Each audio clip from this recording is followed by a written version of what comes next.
Are you interested in creating high-performing teams? Of course you are. We all are. But I got some secrets for you. That's this week on the Badass Agile podcast.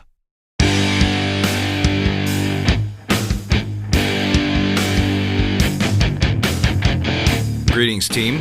Welcome to the Badass Agile podcast. I'm your host, Chris Williams.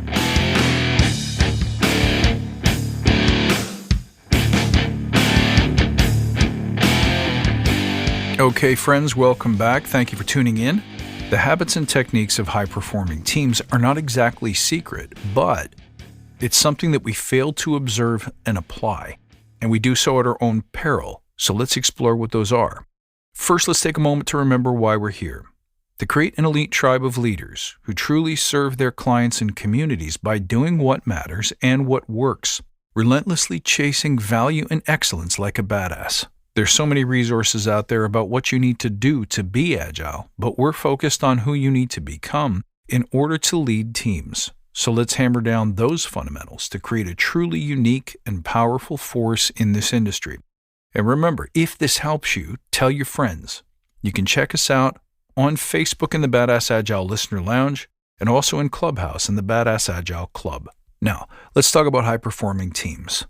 You would think, when you think of the definition of a high-performing team, that all we need to do is do more with less, keep people motivated, get them flowing and producing, get to the maximum productivity level that we can without burning them out, and voila, we have ourselves a high-performing team. And that's true, but almost everything in that statement is hard to do properly. Now, Agile should give us tools for examining and eliminating true waste. It should also give us tools for examining our productivity and finding out ways that we can optimize flow so that we can create more value in less time with less effort. I consider those things the mechanical aspects of a high-performing team. It's easy to teach and highly objective to locate areas where we're wasting time or energy. But the real problem is that what creates truly high-performing teams is the subjective stuff. It's the individual motivation that individuals bring to a team effort. If you don't have that component, there's nothing you can do at the team level. There's nothing you can do at the agile or process level to truly maximize performance. If you want a simple way to create high-performing teams, take a look at what a truly high-performing team does. Whether it's a Super Bowl champion, whether it's a well-regarded company, anytime you see people who have done miraculous things in groups, you're always dealing with a bunch of highly motivated people who are there for the right reasons, who do the right training and preparation, have the right attitude and mindset, and have energetic physical and mental systems that are prepared for the stress and the load of high-intensity situations where high performance matters. So put another way, to create a high-performing team, you got to select a bunch of highly motivated, high-performing individuals, right?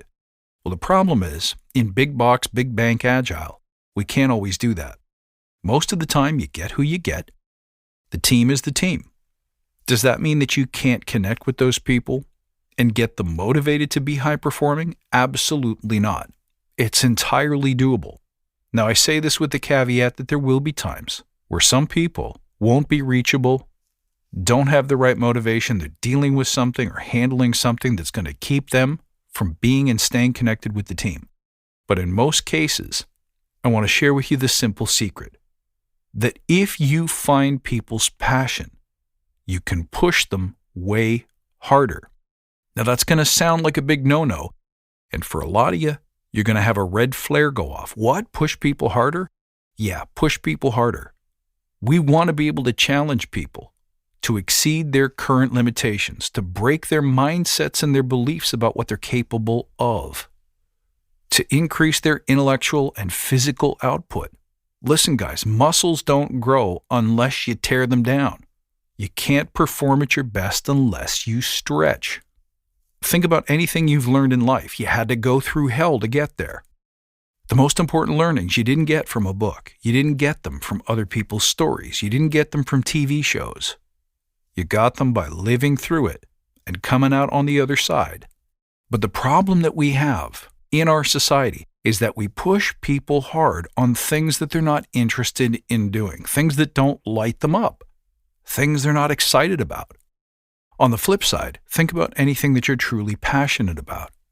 When the payoff is big for you personally, emotionally, intellectually, physically, and especially emotionally, by the way, you'll work way harder to get it, and it won't feel like work. Do you need rest and recovery? Of course, I wouldn't suggest that you don't. Do you need to be able to manage stress and anxiety? Of course you do. I wouldn't suggest otherwise. But I am saying that the true cause of burnout, guys, you need to pay careful attention to this, is when we push people too hard for things for which there is no payoff. These things aren't emotionally compelling for people. There's no glory in being part of a team. There's no excitement around the product that they're building or the project that they're working on. They're not passionate about the company or its customers. There's no extrinsic rewards that get them all sauced up and ready to fire on all cylinders. It all comes down to what the individual is passionate about. So the most important thing you can do as an enabler of great performance is to connect with people and find out what gets them going. What's the big payoff for them? What do they want more of? What do they want less of? What's their emotionally compelling reason? Until you have that, you have nothing. For me, my big thing is creating heroes. It's about taking people who didn't believe they had leadership in them, who came out of the development room with no self-confidence, no certainty, and no idea how to get it, without the belief that they could influence and inspire other people, that they could create greatness in themselves or in their teams or in their companies, and turning them into heroes. That's my big deal. That's what lights me up. That's what gets me jumping out of bed every day. And there's no question, the financial rewards, the work-life freedom, the ability to be on stages, those things light me up too. All of it, the whole package. I love it. And because I love it, I can be in my business 12 to 16 hours a day and not even feel it. And I can even back this up with data because my friends have got me using one of these biometric things, one of these bracelets that you wear that examines your heart rate variability, your daily stress, your load, your recovery. And I can see what kinds of events translate to poor performance. And I know that on the days when I'm forced to work on things that I'm not excited about, that's where my stress and anxiety comes from. On the flip side, when I'm doing what I love, I can be going all out, all cylinders firing, high octane gas in the tank, and I sleep like a baby and wake up with tons of energy. So this isn't just conjecture. This is what we know about human performance. When the reason is right, you can push. You can encourage people to go harder, to stay the course, to do what must be done, to show up early and to stay late, to ruthlessly examine their process and their flow to see where the gaps are and continuously strive to improve. It doesn't have to mean more hours in a day, but it does have to mean more energy, more passion, more commitment to the task, to the tribe, to the life.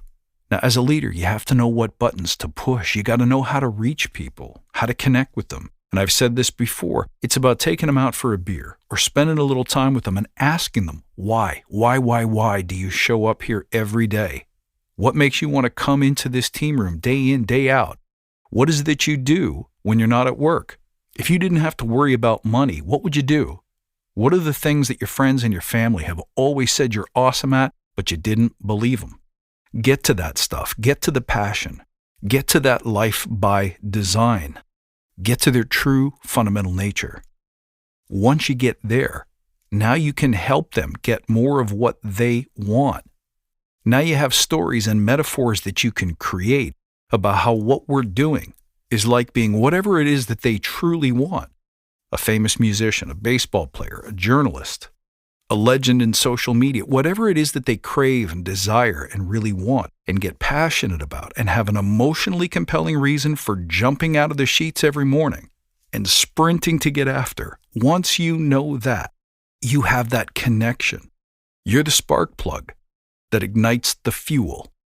And this fundamental secret is how you lay the groundwork for a high-performing team. It's not going to happen overnight. It's not going to happen because you're awesome at mastering Scrum.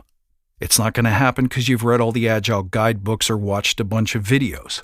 It happens when you spend the energy and the time required to make those connections and discover people's passions. They may not even know about it yet, but if you're good, if you're really good, you can lead them to it. And once you have it, you can really start building a high-performing team. All right, guys, thanks for checking in. Let me know how this works for you. As always, you can reach out at badassagile.com or find me on Twitter at badass_agile. Also, check out the Badass Agile page on LinkedIn. I look forward to seeing you next time, and until then, stay badass.